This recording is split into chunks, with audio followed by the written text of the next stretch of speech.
Louisiana. This aircraft can spray 11,000 acres in just 40 minutes. 110 RVs just in this lot alone. And more than just people, it's also affecting animals. Lots of excitement and, of course, lots of smiles from Zoe. Motorist right here, and we're gonna do a little something crazy. We're getting down and dirty. We're not using no spatula today. We've been knocking on doors, but I think they've been partying a little bit too hard. But that's okay, because look at this sick setup. To see you guys do a little cheers. Come on, Southdown, Spanish Town, let's cheers it. This is the capital city. It's a completely different car. Lifelike this looks. I mean, it looks like a real dinosaur. Channel 2 going, someone's got to be awake, right? And the only thing left to do is to knock on some RVs. LSU Ag Center, finally we are making our way out. You hear us? We got some nice tunes going on.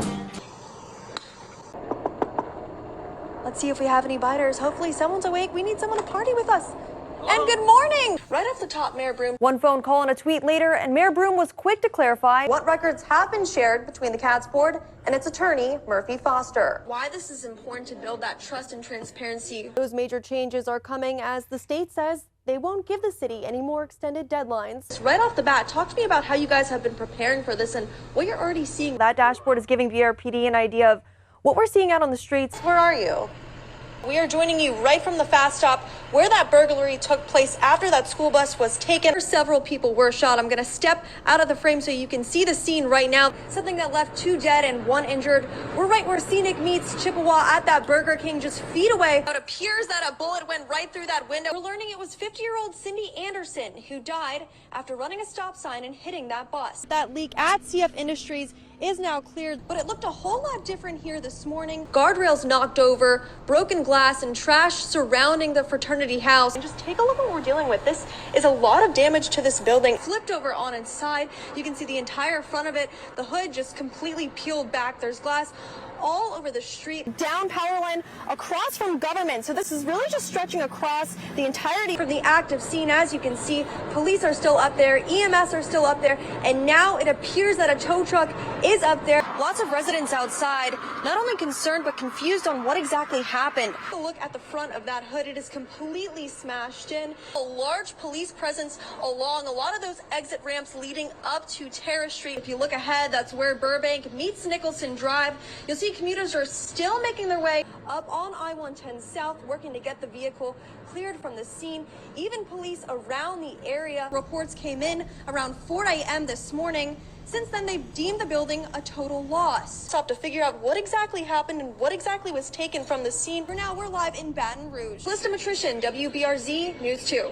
This video shows the moments when police officers detained an LSU student at Tiger Stadium. That came after he walked on field during the historic LSU Southern football game. I thought, well, what was he thinking to just get up and walk on the field? Not only did Marwan O'Keel walk on field, he did it during a play.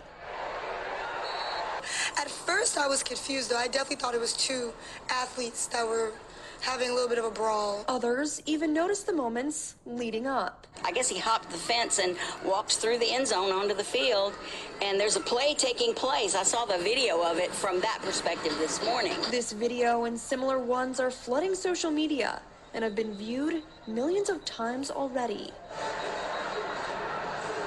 I've gone to almost every football game. I've never seen somebody stay out there and like watch a whole play happen as if they were a ref. That was pretty interesting.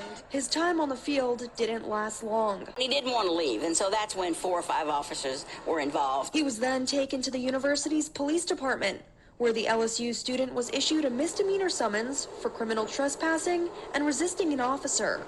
A witness who knows O'Keel tells WBRZ the football field fiasco was out of character. Kalista Mitrisin, WBRZ News 2. You're looking at the moment animal control captured an unrestrained pit bull after it viciously attacked and killed a 7-year-old. It's always dangerous. The dangers of unrestrained dogs are injury to people, obviously being the worst. First grader Sadie Davila was rushed to Our Lady of the Lake Children's Hospital Friday night, where she died from her injuries after the attack. By Saturday, 20-year-old Eric Lopez was booked into East Baton Rouge Parish Prison with a charge of negligent homicide. Friends of Lopez say it's a shock. Never knew why he'll go to jail for any reason. They say they knew the young pit bull well. It was like a little baby that'll come run up to anybody and jump on them.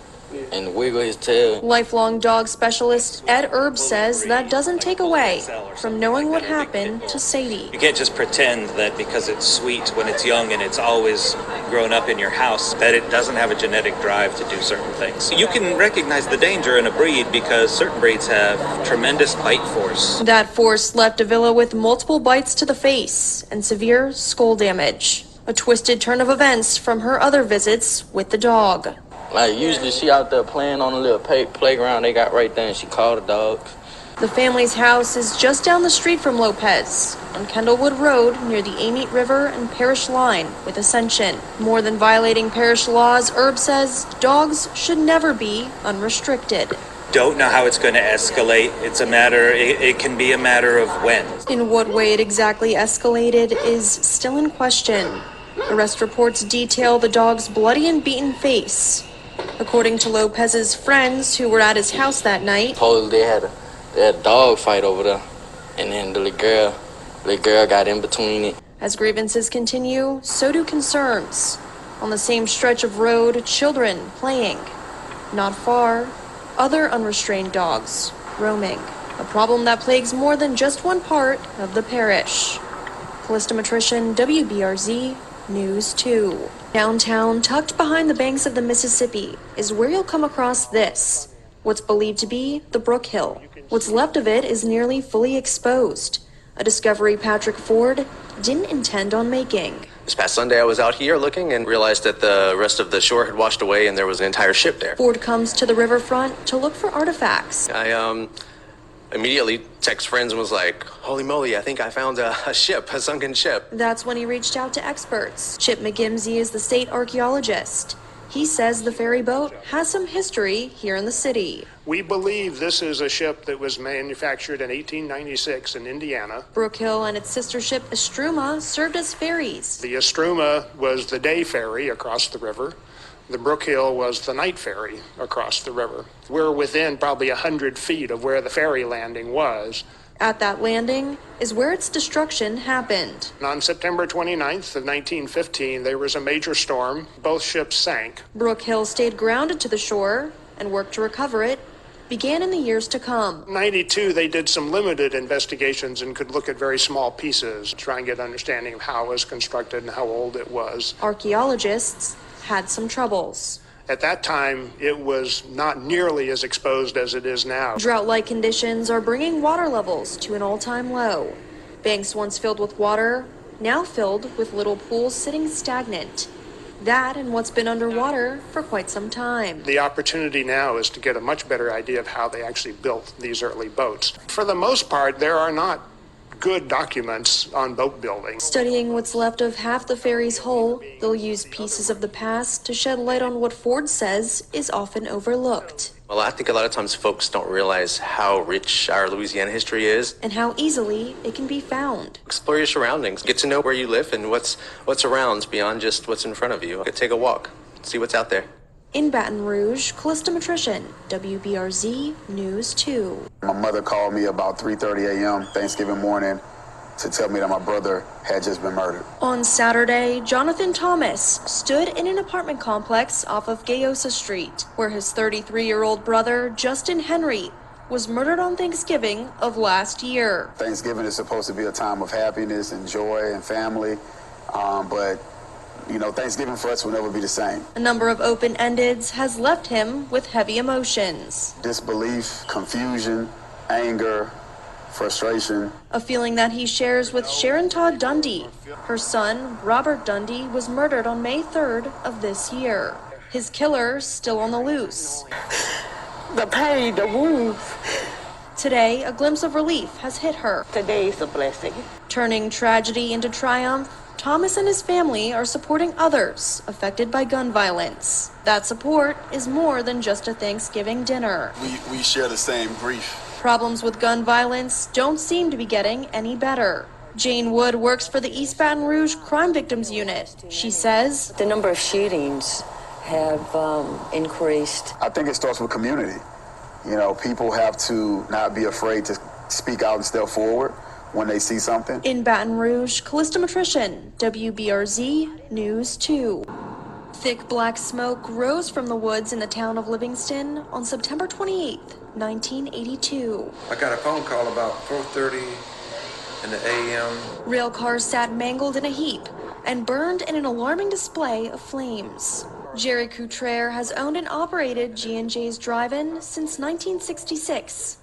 The restaurant is just 100 yards from the scene of the derailment. He remembers the day vividly. A fellow called me and said they had a train derailed and exploded. See the green sign just to the left where you see the green bushes? That's the exact derailment site where all the train derailment cars were laying and burning. Livingston Police Chief Randy Dufresne was a teen when the derailment happened. He didn't just see the fire. We came down 190, turned on Red Oak Road. Just before the site, we could see all the cars burning. The fire was so hot that we could actually feel the heat through the windows of the car. The fire was eventually put out, but what followed would impact the town of Livingston for years. It was one of the worst disasters that ever happened. Train cars smoldered for nearly 2 weeks, releasing toxic chemicals into the air and the ground. The danger was the chemicals that was there is the reason we had to evacuate. These things kept exploding too. Those things kept blowing up. A mile of Highway 190 was barricaded for more than a year. Those chemicals would remain in the ground for years to come. I still kept the business open and let people come around the barricades. Despite the danger, Couture and his team stayed on the job. Jerry saw a need to keep his drive-in open, not only for his business, but the community needed something to come back to also. All while dealing with their own struggles. Cleaned the building out to the ground. Since then, homes and businesses have been rebuilt, and the ground cleared of chemicals. And G&J's is still there, a staple in the town, where you'll find Couture and others reflecting on the incident. I think it's great the way the community came back together. You know, we could have very easily been wiped out. In Livingston, Kalista Mitrisin, WBRZ News 2. We were in a staff meeting, and we discovered that the power just went out. Serena Pandos is the executive director at the Louisiana Art and Science Museum. She describes the moment they lost power on a Thursday afternoon. When the museum goes without power, there's a lot of concerns. Pandos says one of those concerns is ruining ancient history due to a lack of climate control. Crews with Entergy worked to get a giant generator up and running. After hours, utilities still weren't restored. We had several hundred school children booked for museum tours and hands-on activities that very next day. So we just determined that we were going to have a great day, that we were going to make it a great day. The science wing and the planetarium completely in the dark. Elevators and other equipment powerless. But natural light presented other opportunities. Art activities, a trip to the Triceratops, and an extra spooky visit with an ancient mummy. Come the next day, still without power. The museum was expecting over 12,000 people, a larger crowd, a sleepless staff, and safety concerns, causing them to cancel it. We had 2 school buses outside this morning from, our parish waiting in line to get in, and so, yeah, it hurts. They weren't the only ones disappointed. Came here to see everything at the museum and play fun activities. The museum made sure their trip wasn't entirely ruined. Over 50 hours without power, and still they filled faces with smiles. Pando says it's the impact they have that makes a difference. It just makes it all the more contagious when we see those light bulbs go off, literally. No puns intended here, talking about power. In Baton Rouge, Kalista Mitrisin, WBRZ News 2.